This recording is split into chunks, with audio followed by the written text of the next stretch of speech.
안녕하십니까. 경남 소식입니다. 지난 2월 경기도에서 20대 근로자 3명이 독성 물질에 노출돼 시력을 잃는 사건 이후 감독당국은 재발 방지 대책을 약속했습니다. 하지만 KBS 취재진이 독성 물질 취급업소를 점검해본 결과 보호장구를 제대로 착용한 곳은 단 한 곳도 없었습니다. 이대왕 기자가 취재했습니다. 1급 발암물질 유가 크롬을 취급하는 도금공장.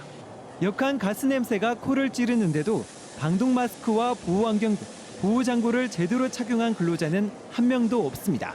말고 긴 건데 그걸 여기 자꾸 일을 하려면 내려가는 거야. 그게 배에서. 2급 발암물질인 니켈 도금 작업이 한창인 다른 공장도 사정은 마찬가지.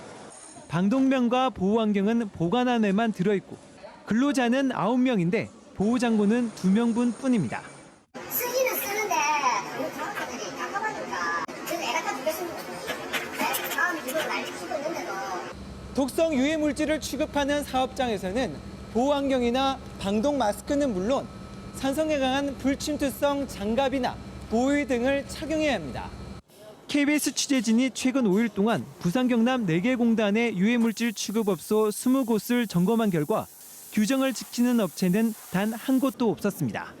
하지만 단속은 거의 이루어지지 않고 있습니다. 보호 착용에 대해서 그렇게 철저하게 단속을 하지는 않은 것 같습니다. 그거는 저희들 인정을 할 수밖에 없는데. 감독 당국의 직무 유기에다 고용주와 근로자의 무관심 속에 근로자들의 안전과 건강이 심각한 위험 속에 방치되고 있습니다. KBS 뉴스 이재환입니다. 여름철엔 30도를 웃도는 무더위와 장마가 반복되면서 식중독 위험이 커지는데요. 주아랑 기자가 여름철 식중독 예방법에 대해 알아봤습니다.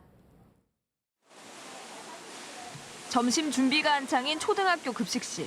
조리원들이 음식의 온도는 물론 식재료의 상태와 유통기한 등을 철저히 확인합니다. 칼과 도마, 앞치마 등은 용도에 맞게 나눠 사용하고 사용 후엔 꼼꼼히 소독합니다. 또 비상시를 대비해 만든 음식을 6일 동안 보관해둡니다. 습도가 좀 높습니다. 그래서 습도 관리를 잘 하고 있고요. 그다음에 조리원 개인위생 관리를 위해서 아침마다 선서를 하고 있습니다. 여름철엔 기온과 습도가 모두 높아 식중독 위험이 크기 때문입니다. 특히 여름철에는 기온이 상승함에 따라서 미생물이 좀 더 쉽게 증식할 수 있는 환경이 조성이 되고 실제로 최근 5년 동안 일어난 식중독 사고 가운데 30%가량이 여름철에 집중됐고 음식점과 학교 등에서 많이 발생한 것으로 나타났습니다. 식중독을 예방하려면 육류와 어패류는 꼭 익혀 먹어야 하고 음식물을 상온에 오래 두면 안 됩니다. 또 방금 조리한 음식을 냉장고에 바로 넣거나 해동했던 식품을 다시 냉동 보관하면 안 됩니다. 먹다 남은 수박을 이렇게 랩에 싸서 보관하는 경우가 많으실 텐데요. 이렇게 보관을 하면 세균이 3,000배나 증가해 식중독 위험이 높아서 이렇게 밀폐 용기에 담아 안전하게 보관하는 것이 좋습니다.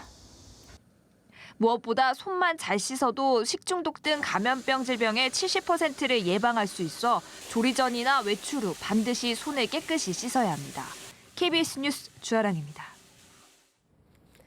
새누리당 당대표와 최고위원을 뽑는 영남권 합동연설회가 오는 31일 창원체육관에서 개최됩니다. 전국 4개 권역별로 열리는 이번 합동연설회는 처음으로 창원에서 시작됩니다. 연설회에는 김희옥 비상대책위원장과 정진석 원내대표, 박관용 선거관리위원장 등을 비롯해 영남권 당원 등 7천여 명이 참석할 예정입니다. 당대표에는 창원시 마산하포 5선 이주영 의원이 도전합니다. 더불어민주당 경남도당 위원장에 3명이 출마한 가운데 다음 달 9일 선출됩니다.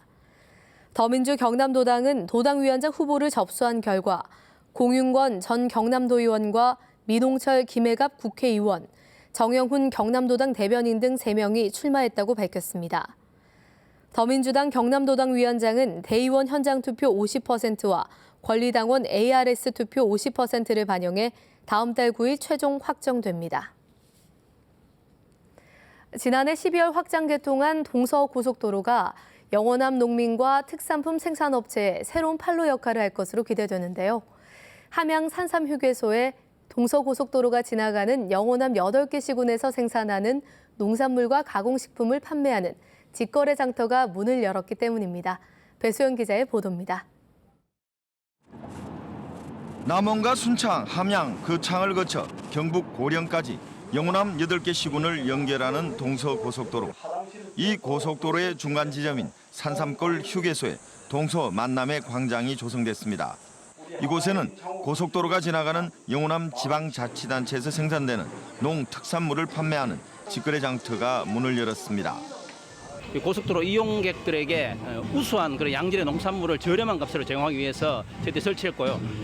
이에 앞서 지난 5월 문을 연 함양군의 로컬 푸드 매장에는 지금까지 8천만 원의 매출액을 올렸고 올 연말까지 10억 원의 매출이 예상되는 등 좋은 성과를 얻고 있습니다. 대한민국에서 가장 싼 로컬 푸드 식판장이므로 시중에서 단골 고객이 생길 정도로 특히 100석 규모의 공연장에는 영호남 8개 시군의 전통 문화 공연이 펼쳐질 예정이어서 지역 문화를 알리는 중요한 창구 기능이 기대됩니다. 하지만 문제점도 있습니다. 신선도가 우선인 농산물을 판매하는 직거래 장터지만 냉동 창고 등 기반 시설이 없습니다. 여름에는 너무 덥고 이름 가면 끄놓고 다 떠버려요.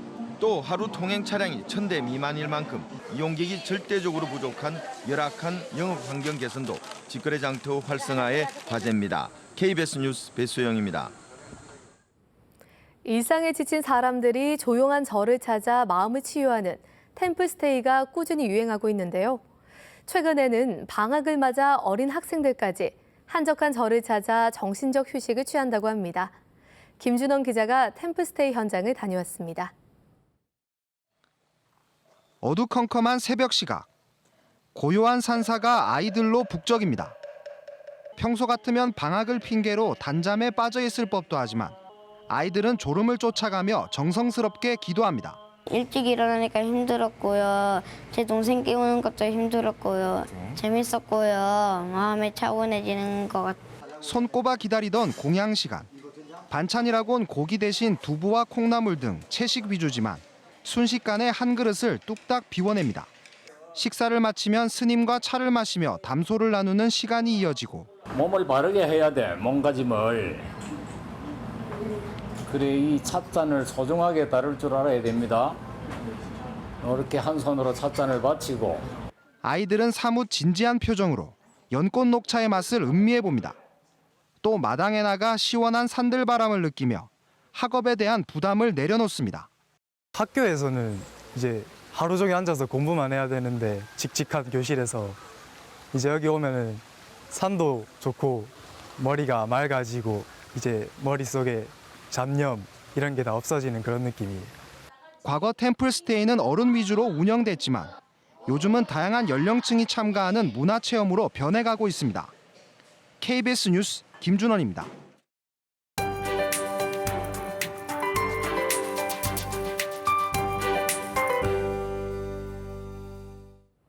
오늘은 일주일 중 가장 피로감을 느끼기 쉽다는 목요일입니다. 안 그래도 더위에 지치기 쉬운 요즘 컨디션 관리를 잘 하셔야겠는데요.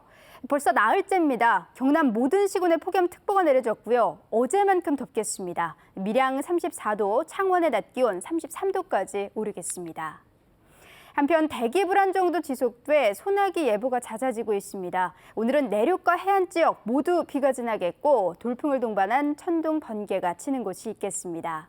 이번 주말까지는 휴대하기 쉬운 작은 우산을 챙기셔야겠고요. 폭염 수준의 더위도 계속해서 이어지겠습니다. 오늘은 고기압의 가장자리에 들겠습니다. 현재 남부지방을 중심으로 높은 구름이 지나고 있지만 대기 상태는 양호합니다. 미세먼지 농도는 좋음 수준까지 오르겠습니다. 현재 기온 살펴보면 밤사이 열기가 빠져나가지 못했습니다. 창원 28도, 함안은 27도로 시작해 낮 기온은 거제 32도, 창원 33도, 창녕은 34도까지 오르겠습니다. 서부 지역도 내륙을 중심으로 폭염경보가 내려진 곳이 많습니다. 폭염경보는 35도 이상의 기온이 이틀 이상 지속될 때 내려지는데요.